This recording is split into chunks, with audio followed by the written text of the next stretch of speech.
சற்று முன் கிடைக்கப்பெற்ற மிக முக்கியமான செய்தி ஒன்று வெளியாகி உள்ளது. திராவிட முன்னேற்ற கழகத்தின் தலைவர் மு.க.ஸ்டாலின் அவர்களை டெல்லிக்கு அழைத்து செல்ல அமலாக்கத்துறை அதிகாரிகள் ஏற்பாடு செய்துவிட்டார்கள். இன்னும் 9 மாதங்கள் தான் இருக்கிறது. சட்டசபை தேர்தல் நெருங்கிவிட்டது. அதற்கான பணிகளை தீவிரமாக திமுக கூட்டணி செய்து வருகிறது. ஆனால் இப்பொழுது தமிழகத்தில் மிக முக்கியமான பிரச்சனை டாஸ்மாக் முறைகேடு வழக்கு முடிவிற்கு வருமா? ஏற்கனவே தமிழக அமலாக்கத்துறை இயக்குனர் மற்றும் துணை இயக்குனர்கள் இடமாற்றம் செய்யப்பட்டுள்ளார்கள்.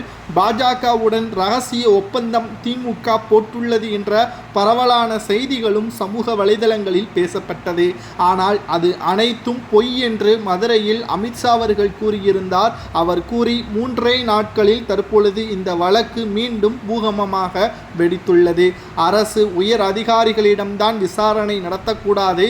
ஆனால் தமிழக தலைமை டாஸ்மாக் முறைகேடு சம்பந்தமாக மதுபானம் கொள்முதல் செய்யக்கூடிய நிறுவனத்திடம் தற்பொழுது விசாரணையை ஆரம்பித்து விட்டார்கள். அந்த நிறுவனம் வேறு யாருடையதும் கிடையாது, திமுகவின் எம்பி ஜெகத் ரட்சகனுடையது. பல கோடிகள் பண பரிமாற்றம் செய்யப்பட்டுள்ளது. மேலும் எவ்வளவு கோடிகள் ஒதுக்கப்பட்டது, இதில் எவ்வளவு கமிஷன்கள் பெறப்பட்டது என்ற அனைத்து தகவல்களும் சேகரிக்கப்பட்டால் நிச்சயம் அந்த துறை சார்ந்த அமைச்சர் மட்டுமல்ல, நிதியமைச்சராக செயல்பட்டவரும் முதல்வருமான ஸ்டாலின் அவர்களுக்கும் இதில் பிரச்சனை அதிக அளவில் மாறும் என்பதில் துளி அளவு கூட சந்தேகம் கிடையாது. முதலில் டெல்லிக்கு அழைத்து சென்று விசாரணை நடத்துவார்கள். அதில் ஸ்டாலின் பெயரும் இடம்பெறும் என்ற தகவல் தான் தற்பொழுது கிடைக்கப்பெற்றுள்ளது.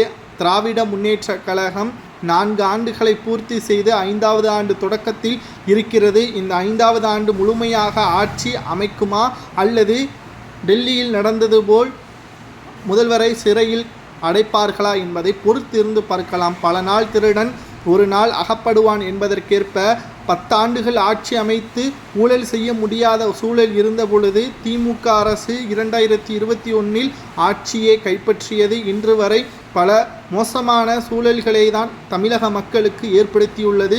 சொன்ன வாக்குறுதியும் காப்பாற்றவில்லை. மக்களையும் பாதுகாப்பான செல்வாக்குடைய நபர்களாக மாற்றவில்லை. குறிப்பாக எங்கு பார்த்தாலும் ஊழல் தலைவிரித்து ஆடுகிறது என்பதற்கேற்ப அமலாக்கத்துறை அதிகாரிகளது நடவடிக்கை திமுகவிற்கு எதிராக இருந்தால் என்ன தண்டனை கொடுக்கலாம்?